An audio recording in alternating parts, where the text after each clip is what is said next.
proposal. I wonder if I could make a few remarks on his proposal, and if he has time, if he's still here, maybe I'll pose a question to him. I see the senator from Kansas is also here. He spent a lot of time on the Rules Committee on the subject, one of our most forceful speakers on the matter, and I would defer to him. And then I know there are other senators, a senator from Oregon, senator from New Mexico have some proposals to offer, so I'll wait for those proposals then to be offered, and there may be other senators on the Republican side come to the floor.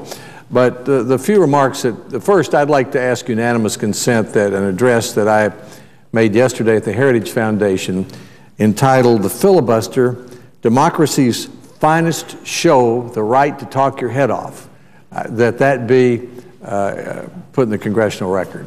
Without objection. I borrowed those words from H.V. Kaltenborn, and Mr. Smith goes to Washington. I'm a little amused by the suggestion that the senator from Iowa made and others have made that somehow the Senate's been paralyzed for the last couple of years. Most of the people I know are concerned about what the Senate did, not what it didn't do. I mean, it's hard to say you're paralyzed when you pass $1 trillion stimulus bill, a big health care law, a financial regulation law, et cetera, et cetera. And so far as Republicans, or the minority, as he's been careful to say, holding things up, you know, we didn't have a budget last year. Most households have to have budgets. We ought to have one. Why didn't we have a budget? It wasn't Republicans. As the senator from Iowa said, under our law rules, it only takes 51 votes to pass a budget.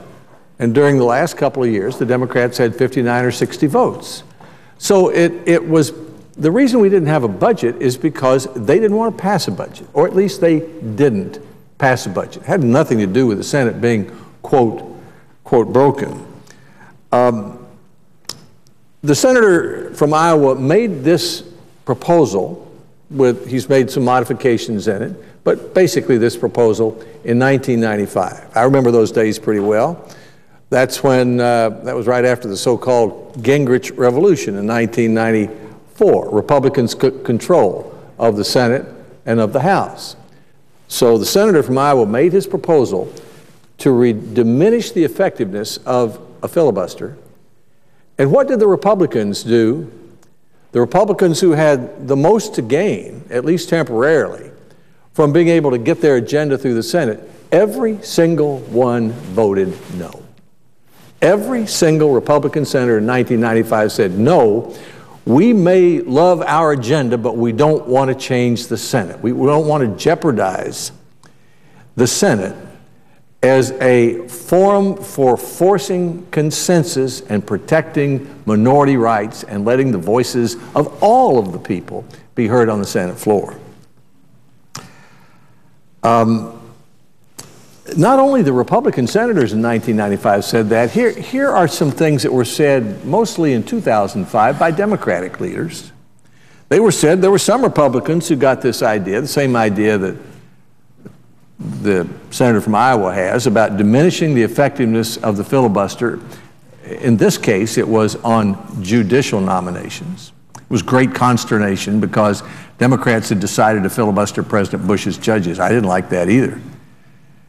But this is what was said then. Senator Robert Byrd, we must never, ever, ever tear down the only wall, the necessary fence this nation has against the excesses of the executive branch. And what is that necessary fence? He said in his last testimony before the Rules Committee, that necessary fence is anchored in the filibuster. Senator Schumer of New York, the checks and balances which have been at the core of this republic are about to be evaporated. This was in response to the Republicans who were trying to diminish the effectiveness of the filibuster.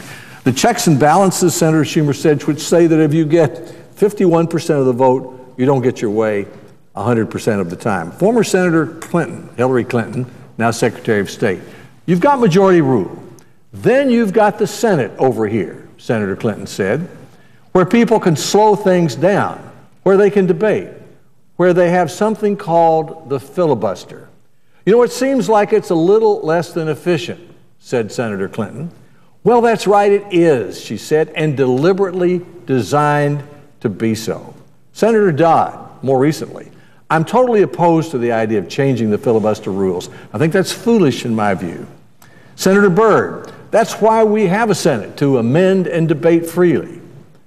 Senator Dodd, I can understand the temptation to change the rules that make the Senate so unique and simultaneously so terribly frustrating. But whether such temptation is motivated by a noble desire to speed up the legislative process or by pure political expediency, I believe such changes would be unwise. Senator Dodd, therefore, to my fellow senators who've never served a day in the minority, I urge you to pause in your enthusiasm to change Senate rules. And just two more. Senator Reid, who was then the Democratic leader but the minority leader, the filibuster, Senator Reid said in 2005, is far from a procedural gimmick. It's part of the fabric of this institution that we call the Senate. For 200 years, we've had the right to extend the debate. It's not a procedural gimmick. Some in this chamber want to throw out 214 years of Senate history in the quest for absolute power. They want to do away with Mr. Smith, as depicted in that great movie, being able to come to Washington. They want to do away with the filibuster. Senator Reid says they think they're wiser than our founding fathers. I doubt that's true. And then there was one other senator who spoke and who said this. The senator from Illinois, Senator Obama, quote, "Then if the majority chooses to end the filibuster," he was speaking of Republicans, "if they choose to change the rules and put an end to the Democratic debate, then the fighting and the bitterness and the gridlock will only get worse."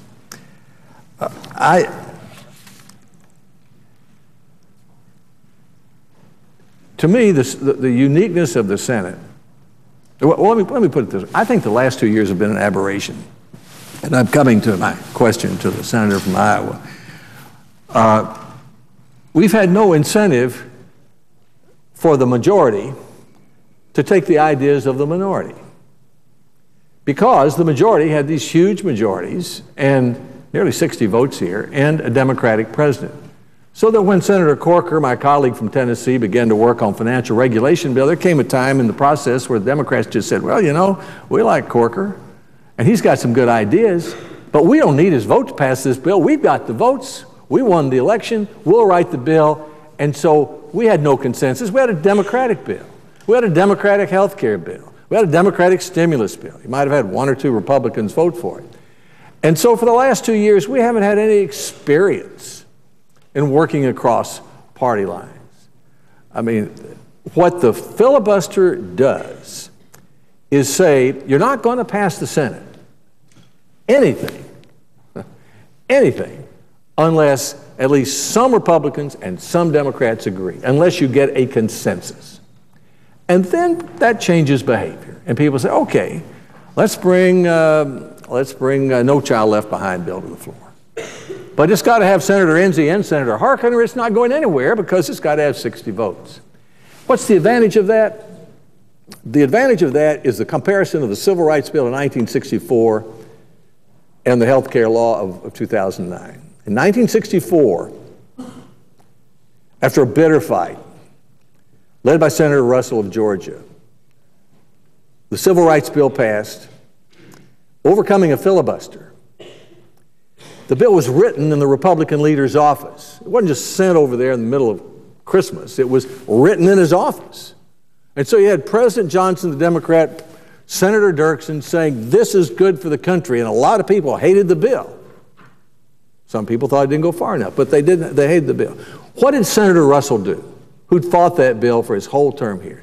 He went home to Georgia and said, I did everything I could to stop it, but it's the law and we must obey it. So not only do we need a consensus to get a better bill, we need a bill that the country will accept. Compare that to the health care law. There's a lot of good intentions went into the health care law. I know that. Senator Harkin was in the middle of that. But the fact of the matter was, it was a Democratic bill. It was rammed through on Christmas Eve in the middle of the night, you know, after we barely had a chance to look at it. Solely partisan votes. And what happened? Instead of everybody going home and say it's the law of the land, we support it, it caused an instant movement to repeal it and replace it.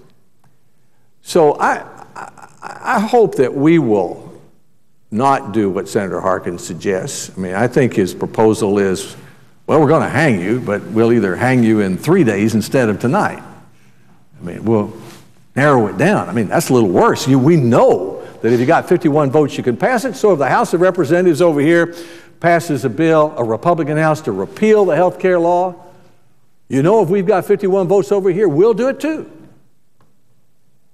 Or if the Democratic House, as they did last year, passes a bill to repeal the ballot and secret elections, if the Democrats have 51 votes over here, they'll do it too. But when it requires a consensus, if bills like that come from the House to the Senate, we say, whoa, let's think this over. And we don't pass it. We don't pass it unless we have some kind of consensus. Now, that doesn't mean all the Republicans and all the Democrats. On the tax agreement that just was passed, we had almost all the Republicans and some of the Democrats. On the New START treaty, we had almost all the Democrats and some of the Republicans. But at least you had substantial consensus from both parties, and I think the country respects and appreciates that, and I think the framers knew what they were doing when they created a majoritarian House. In other words, the freight train can run through whatever the election is, and a different kind of Senate. And the different kind of Senate, as Senator Byrd eloquently has said, and I think the senator from Kansas will probably address this, has been one where we can say, you're not going to pass anything unless we do it together. That's called consensus. That's called cooperation. I think the American people would be greatly relieved. Now, my question that I'd like to pose through the chair to Senator Harkin, and then I'll sit down, and I know the senator from Kansas, senator from Tennessee is here. Now, just what is a filibuster? Senator Sanders was on the floor for several hours on the tax debate the other day. He spoke for 8 or 9 hours. I guess that's a filibuster in the traditional sense, but I think the kind of filibuster that the senator from Iowa is counting is, let's say Senator Reid brings a health care bill to the floor, and I rush over here and say, I've got an amendment to the health care bill. And Senator Reid says, sorry, I'm going to cut off your amendment. I object. That's a filibuster. You know, if we're just talking and amending and debating, that's not a filibuster. It's not a filibuster until the majority leader cuts it off. So what they're counting as filibusters is the number of times the Democrats have cut us off from doing what we're supposed to do, which is amend and debate. It's like being invited to sing on the Grand Ole Opry and then coming up there and you're not allowed to sing. I mean, people of Tennessee don't expect me to come up here and sit on a log just because no matter how distinguished the majority leader is, he might say, well, I don't want your amendments. What was traditional in the Senate is that senators came in almost any time with almost any amendment on almost any bill. And in the days of Senator Byrd and Senator Baker, they'd have 300 amendments, and they'd start voting. And some would say, well, it's Thursday, don't we go home? And they'd say, no, we're going to vote unless you want to give up your amendments. But we didn't vote on one Friday this past year.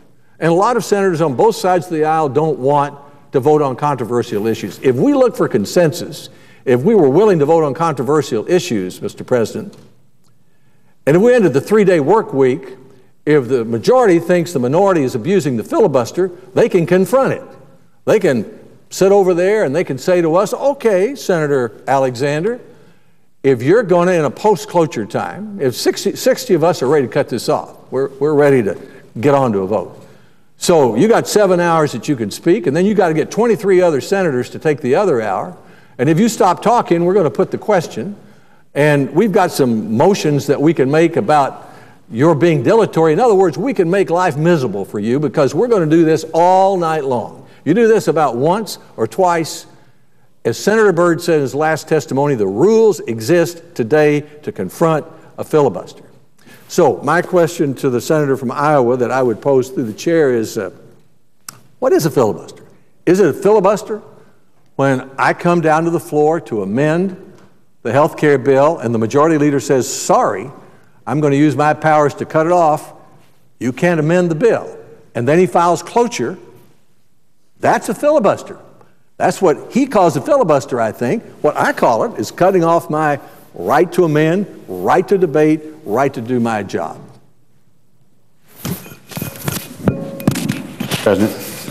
Senator from Iowa. First of all, I respond to my friend from Tennessee who makes cogent arguments, as he always does.